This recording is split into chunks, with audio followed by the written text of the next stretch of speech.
Thank you so much for staying with us. You are watching TV47 Weekend Edition. The segment is to the point, and on our conversation tonight is this one on your screen, albinism. Now, this, like I had said earlier when we were beginning the conversation tonight, this is a condition that has been shrouded by myths, misconceptions, and our guests are already in studio just to help us understand why that is so. Now, we have just right next to me is Dr. Jacqueline Mutua. Dr. Jacqueline Mutua, that's right. Right next to her is Brenda Nabututu. Brenda is an advocate on the rights of persons with albinism. And right next to her is Daniel Shisia. Now, Daniel is the programs officer at Albinism Society of Kenya. Thank you so much, ladies and gentlemen, for making time tonight. Let's just dive right into a conversation. Now, what is this? What is albinism? Now, according to the National Organization of Albinism and Hyperpigmentation, that is NOAA, albinism is an inherited condition that leads to someone having very light skin, hair, and eyes.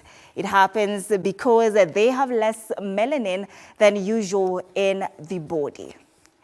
Now, let's just start with Brenda right there in the middle. Brenda, do you agree? What is your definition of albinism? Albinism is an hereditary condition that is due to lack of the black pigment, the melanin. Mm-hmm. Yeah, that mainly affects the eyes, the skin, and our hair. Mm-hmm. Yeah. Typically, what NOAA is describing about this condition. Shisia, what is your definition of albinism? Actually, what she has said, albinism is a lack of melanin in the skin, eyes and hair. Mm-hmm. Yes. Daktari, when you're interacting with maybe the patients or people, they're not patients, are you? No, we are not. They are not not. patients. Sorry about that. When you're dealing with people living with albinism, how do you tell them this condition is about? One, I would say that definition is, I agree with it because it is the lack of pigment. And this happens as a result of, there's an activity we call tyrosinase activity, which now gives us the pigment, which is now melanin. Melanin is what gives us the pigment that we have that absorbs UV rays. So yes, for some people living with albinism, some have zero tyrosinase activity, others have reduced. So it's not just basically no tyrosinase activity, there are some who have reduced. Mm-hmm. Yes. Let's take a look at the symptoms, right? Now we have, at the very top, we have pale skin, a hair that is very light, blonde, brown, or reddish. We have eyes that are pink, light blue, green, gray, or light brown. Eyes that are sensitive to light, a lazy eye. It's also called a strabismus. We have a back and forth movement of the eyes, and we also have vision problems. Now, Brenda, let me just start with you again. Are you able to remember maybe a time when you realized that you do not look like the other kids? Could you take us back to that moment? Yeah, actually, I realized that I'm different at my nursery school level. Yeah, because other kids used to shy away from me, and also I had problems with seeing the blackboard. Yeah, you see, albinism is a condition that is you're born with it. So you start experiencing challenges, but it all depends on your people that are taking care of you, your parents, your guardians. So I realized about my condition when I was so young. Mm-hmm. Yeah. Shisia, how about you? I realized my condition when I was young, at the age of 2. Mm-hmm. And that's when I realized that some kids would run away from me. And I was like, oh, it's because of my skin color. Mm-hmm. So from that time is when I realized that I'm different from other people. Yes. That means that this condition, of course, stigma growing up, do you think that right now we are at a point where the kids born now with albinism are being included in school, they are getting equal opportunities, they're not being pushed back? Do you think we are at that level in Kenya, for instance? Brenda? I'd say there's a bit of improvement. You cannot say that it's like when we were young. Right now, people are enlightened, and we are advocates. That's what we champion for, and that's our work. So we are still fighting. We fight every day. We fight for equal rights, quality education, proper healthcare. Yeah. All right. So I feel the situation has improved. We can't say that it's like the time when we grew up. We had a lot of challenges, but right now life is a bit simple. Right, awesome. Yeah. Shisye, at the Albinism Society of Kenya, do you think you have really championed for inclusivity in the rural areas and the urban areas, these kids that are now being born currently with albinism? I can say that we have really championed, although we get some cases in rural areas, the sides of Isibania areas, where there are still this stigmatization and abduction of children with albinism. But generally, when we look at 10 years back and now, we have really improved. But we still need, there is a lot that we need to do. Yes. All right, let's take a look at the types of albinism before, of course, we bring Daktari in. And right here, we have oculocutaneous albinism, that is oche. It affects the skin, hair, and eyes. We have ocular albinism, that is primarily affects the eyes with less impact on skin and hair. Daktari, you can just take us through these types. I understand there are more, but these are the two major ones. Yes. Yeah. So the ocular, we have two types, the oculocutaneous type and also the ocular type. The oculocutaneous type is the one that now affects the skin, the hair, and also the eyes. And the ocular type only affects the eyes.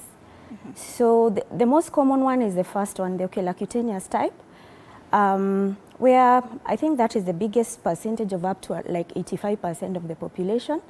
And the other one takes up to like 15%. Yeah, so just getting to understand which type you have helps the patient to understand which care they need in terms of every time they go to the healthcare practitioner about their healthcare needs, they need to understand what type do I have. Yeah, for those who are affected by the eyes, the ocular cutaneous type, they have very sensitive photosensitivity, which means when they go out in the sun, they feel like they cannot see very well because the sun really affects the ability to see. Then the skin, they get sunburns because the skin now lacks melanin, which is supposed to be absorbing the UV rays. For the hair, you know, the stigma about your hair looking different, looking lighter. For some, they are born when it's a bit white, and then as they grow older, it becomes yellow. So for the ocular type now, majorly it's about the strabismus, where now you're not able to fixate your eyes, like just fixate your eyes and follow something at a particular length. Then there's the nystagmus. Now you have involuntary movement of your eyes. Your eyes, you're trying to stare something, but your eyes are involuntarily moving.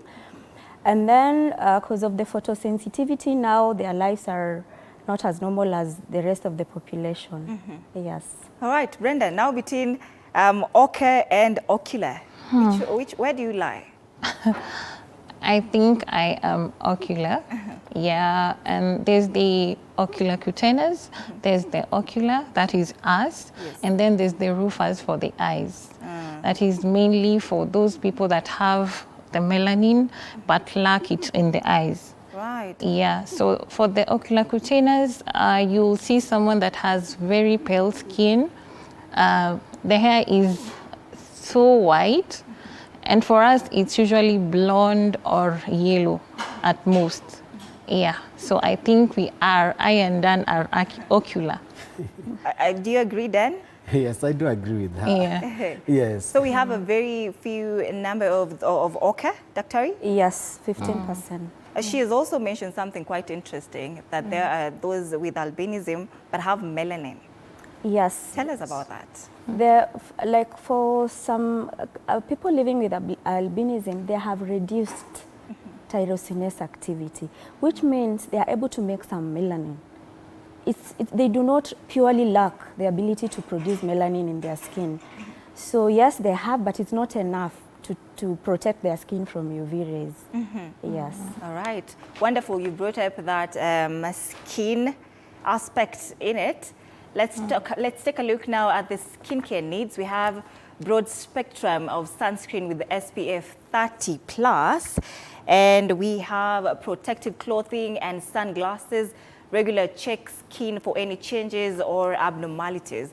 Now, would you say that SPF 30 has helped, Brenda? Because I understand that we are using, personally I'm using SPF 30 and I have the melanin. But for you, do you think it helps? It plays the role it's supposed to play? No. Okay, as persons with albinism, we have different types of skin, but I'd recommend that we use 50 and above, 50 SPF and above, because our skin is delicate. And if exposed to too much sunlight, one is prone to skin cancer. So we have to use a very high SPF of sunscreen. Yeah. Dan, how do you protect your skin from the sun rays?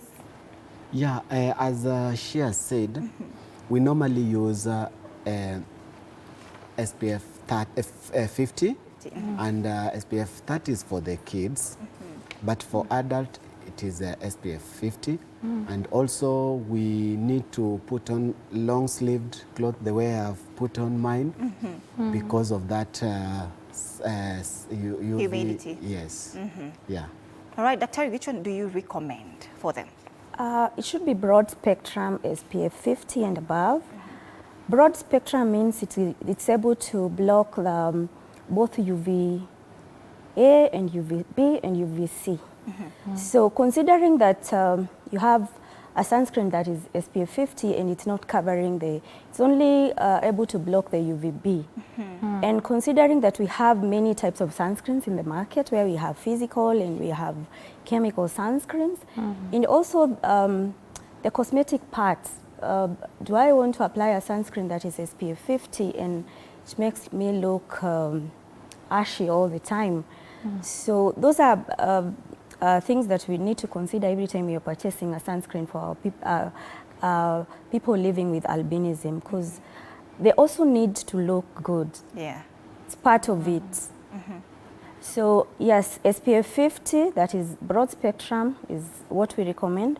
And UV protection is not only sunscreen, it is wearing long sleeves, wide brimmed hats. There's also the essence of long, like even for you cover your legs. You know, most of the time we think about sun protection is just our face and neck. We also need to cover every part of our skin, considering that every part of our skin is lacking melanin for these clients living with albinism. Yes. All right, Brenda, aside from now the SPF 30, the clothing, are there any other methods or ways you use to protect yourself from the rays, humidity? For me, my number one slogan has been accepting myself, loving myself. You know, the moment you accept that this is how I am, I have albinism, I am beautiful, I am wonderfully and fearfully made by God, then other things shall follow. As for me, I don't put on hats and all that. And like I said before, we have different types of skin. Right. There are those that get burnt very quickly. Some don't. Some take some time before they are burnt. And the fact that you're using sunscreen does not mean that you're protected. You're fully protected from the harmful rays of the sunlight. It just means that you still have to take good care of yourself. And as you can see my hairstyle, those people that know me, my hair always comes on the front. Now that is like a hat to me. It's my cap. Yeah. Most of you don't know the secret, but that's me. I don't wear the big hats and all that. I just do my hair. It has to have a style that will come here on the front. And then I also, I think, let me say that I am blessed because I don't easily get burnt by the sun. Right. But again, I discourage people from putting on too much in the name of protecting yourself, because sometimes there's that, how can I say it? It might be too hot, and you know, persons with albinism are also affected by the sweat and all that. So sometimes you just find a way of making things look good. You don't have to look bad just because you have albinism. You can still look good with your albinism condition. For me, there's no day I woke up regretting wanting to have melanin, because having albinism has brought me a lot of blessings. In fact, it's a privilege to be here. And that's why you called me, because I have albinism, right? Right. Yeah. Thank you so much. So insightful remarks there from Brenda. We love that self-awareness. You look very lovely, Brenda. Thank you. Thank you so much. Now, much. Dan, just like Brenda right here, aside from the sunscreen, protective clothing, do you have any other ways where you've used to protect yourself all these years? Actually, as for me, since I was a child, first there was no sunscreen. So we never knew about sunscreen. And actually sunscreen has just come the other year. And when you look at persons with albinism who are born like 20 years back, and those who are born right now, they have that different. We have that skin color different because of that protection. And you know, our parents didn't know how to take care of us. We would go to the shamba like any other person. We would just fetch firewood and water like any other person. There was no that caring like, you have albinism, so we will take care of you. But we thank God because we have passed through that, and we are who we are up to date. And now we are trying now to educate other young parents of children with albinism to take care of their children and know how to take care of them. You have asked about what other measures that I took. Actually, I myself, I didn't take any measure because of that lack of awareness. But we do advise right now, anywhere a person with albinism walks, if he or she has an umbrella, he can also put it on, because it also helps to protect that sun. So I can say that through that we have seen people not getting skin cancer, because as you all know that skin cancer is a deadly disease to a person with albinism. Yes. All right. Thank you so much for these remarks. We are taking a very short break right here, but we are coming back to talk about now the legal aspects, what you do at the Albinism Society of Kenya, your advocacy, Brenda, and also from the medical perspective, all of it after this break.